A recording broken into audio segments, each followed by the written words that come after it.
여러분. 제가 제목에 말입니다. 서울 집값도 오른다 이야기하면서요. 물음표를 없앴습니다. 예.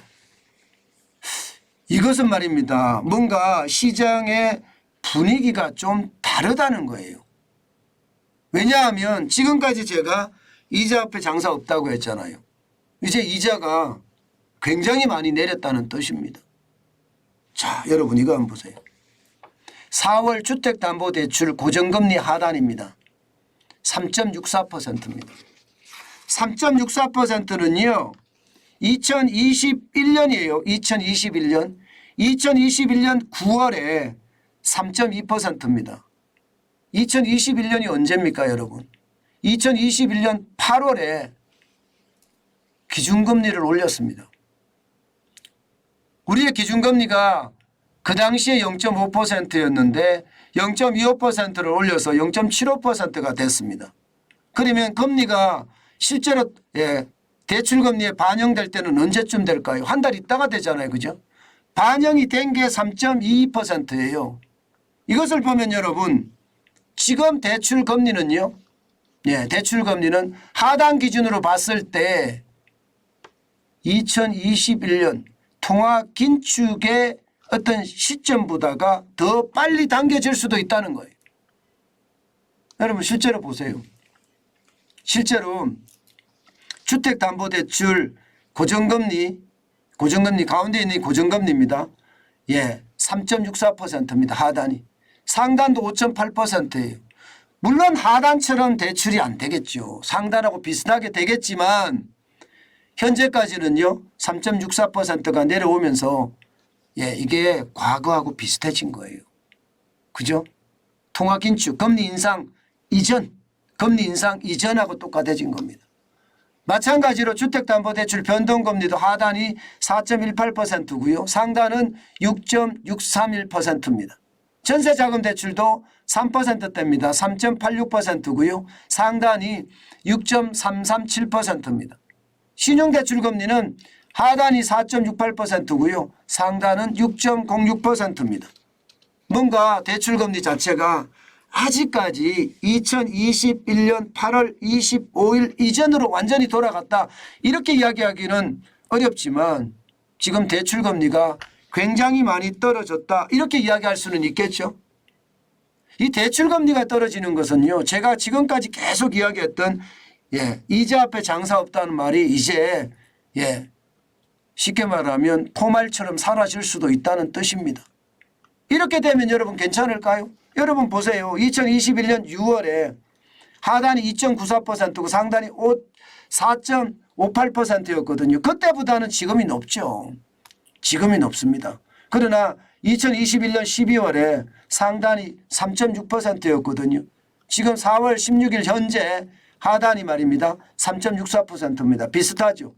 상단은 4.978%, 지금은 우리 상단은 5.801%죠. 조금 높습니다. 상단은 조금 높지만 제가 말했던 아직까지 뭐 이자 앞에 장사 없다가 완전히 해소된 것은 아니라고 보지만 그래도 지금 이게 대출금리가 굉장히 낮아졌습니다. 이렇게 되면 여러분 주택담보대출이 자꾸 늘 수밖에 없습니다. 여러분 보세요. 1월 달에 주택담보대출 잔액이 798조 8천억 원이었습니다. 그런데 2월 달에는 798조 5천억 원으로 줄었습니다. 그러다가 3월 달에는 800조 8천억까지 늘었습니다. 뭐가 많이 늘죠. 그죠? 그러니까 집사자 하는 사람들이 늘어났다는 거예요. 집사자 하는 사람들이 늘어난다. 수요가 많아졌다. 그럼 가격은 올라가게 돼 있거든요. 가격은. 게다가 말입니다. 지금 가격의 어떤 하락폭도 굉장히 많이 줄어들었어요. 보시는 것처럼 작년 12월에는 마이너스 0.74까지 주당 전주 대비 하락을 했는데 지금은요 마이너스 0.13이에요. 거의 비슷합니다. 거의 비슷해졌어요. 그러니까 뭔가 하락폭을 줄여가는 것도 사실이죠. 게다가 더 심각한 것은 지금 주택 구입 부담 지수가 떨어질 수 있다는 이야기입니다. 지금 4월까지 보면 198.4잖아요. 네, 죄송합니다. 네, 4분기까지 2022년 4분기까지 198.4입니다. 평균이 126이에요.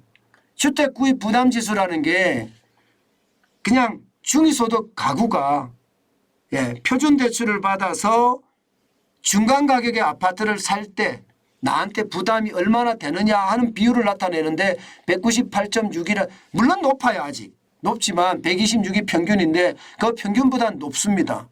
그렇지만 분위기가 달라진다는 거예요. 분위기. 이 경제는 심리라고 제가 계속 말씀드렸던 것처럼 그 심리가 달라진다는 이야기예요. 게다가 여러분 코픽스 금리는 더 떨어질 가능성 굉장히 높습니다. 2월 달까지가 말입니다. 3.5%거든요.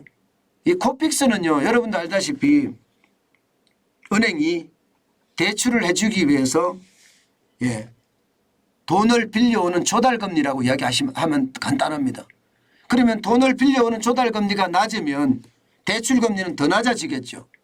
지금 3월에는 3% 초반 정도로까지 내려가지 않겠느냐 하는 게 시장의 예측이에요. 그런 시장의 예측이 있다면 돈 빌리는 건 더 쉬워진다는 이야기가 되는 건가요? 그러면 결국은 말입니다. 집값이 올라갈 가능성을 배제하지 못한다. 이렇게까지 이야기할 수 있습니다. 저는 지표를 가지고 계속 말씀을 드리거든요.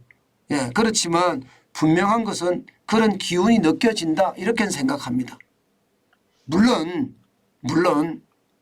그 기운이 아직 그렇게 막 엄청나게 반등을 하는 것은 아니에요. 미미하기는 해요. 그러나 꺾이는 것은 사실이에요. 주택구입 부담지수도 214.6에서 198.6으로 꺾였잖아요. 어쨌든 거죠. 꺾인 숫자 폭도 굉장히 큽니다. 16포인트나 크니까요. 굉장히 많이 꺾이고 있습니다. 게다가 어디 그뿐입니까? 이게 쉽게 말하면 아직까지 낙폭을 줄인다고 하지만 떨어지고 있다는 것. 아직도 떨어지고 있다는 것은 변함이 없다. 여기에다가 늘었지만 주택담보대출이 늘었지만 질끔 늘었지 않느냐. 이것은 아직까지는 일시적인 신호라고도 볼 수 있다. 그러나 이게 담보대출의 금리가 계속해서 내려간다면 상황이 달라질 수도 있다. 이게 지금 현재까지 지표로 본 앞으로의 어떤 부동산 시장입니다. 제일 중요한 것은 제가 보기에는요. 이제는요. 금리에 대한 문제는 좀 떠날 필요가 있는 것 같고요. 이제는 경기에 대한 문제가 어떻게 될 것인가 집값을 좌우할 수 있겠다 이런 생각은 합니다. 왜냐하면 지금 세계 투자은행들도 그렇고요. 세계 주요 경제기관들도 그렇고요. 대한민국의 성장률을 굉장히 낮춰졌거든요. 올해 성장률을 주요 투자은행들은 1.1% 보잖아요. IMF 같은 경우는 1.5% 보고요. 이런 것을 감안을 해보면 말입니다. 결국 말입니다. 올해 경제 성장률이 어떻게 될 것인가? 내년에 경제 성장률이 어떻게 될 것인가? 경기가 침체가 될 것인가? 아니면 경제가 이게 연착륙을 해서 회복을 할 것인가? 아마 여기에 따라서 집값은 굉장히 많이 달라질 수도 있겠다. 저는 이런 생각을 해봅니다. 중요한 것은요. 현재까지 지표는 집값이 올라갈 수 있는 지표가 지금은 나왔다 이렇게 봐야 됩니다. 나왔다. 이제 뭔가 눈에 들어왔다. 지금까지는 하락의 어떤 기운만 많았는데 상승의 기운도 많아졌다. 오늘 이 정도 이해하시는 게 좋을 것 같습니다.